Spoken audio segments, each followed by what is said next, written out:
What's going on, YouTube? This is SG1 Sports, and you're watching our Big 12 football channel. TCU quarterback Max Duggan has been cleared to return to the field. Well, he went out earlier in the season, or before the season even started, I should say. They found a heart issue with the corona testing and all that.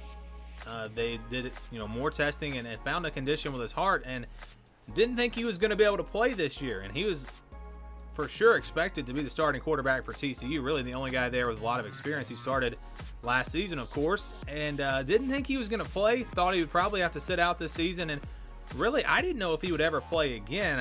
I mean, I didn't know the specifics of the condition, but he is back and he is good to go 100%. He's been cleared to return to the field. He has been cleared to practice in pads. I mean, everything is a go for Max Duggan, and they'll play Iowa State this weekend. So this is a big announcement for TCU. It gives them, a much better chance in the Big 12 this season. I just didn't really like the other options that they had at quarterback. But him coming back for his second year, the only question is going to be, since he has kind of been on the shelf, hasn't been able to practice and all that, how long will it take him to get up to speed, get his conditioning? I think as far as the playbook and all that's concerned, I think he should be fine there. Surely he was still, active and studying the playbook and all that. He just wasn't out there practicing in pads or anything.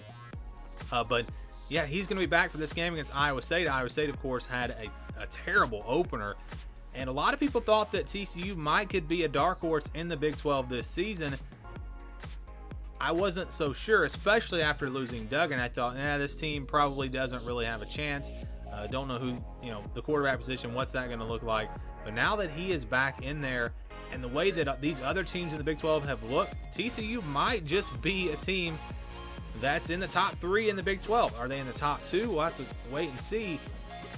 Or maybe they struggle like the other teams that we've seen in the Big 12. Really, again, it's hard to know right now. We haven't seen this team on the field just yet. But in my opinion, this is a big pickup for TCU. Zach Evans, the true freshman 5-star running back, I should say, he gives them a big boost at running back. They also added the transfer wide receiver, Spillman from Nebraska, some players on defense as well. So they've really added a lot to this roster this season through transfers. And now you can get an experienced quarterback back for his second season.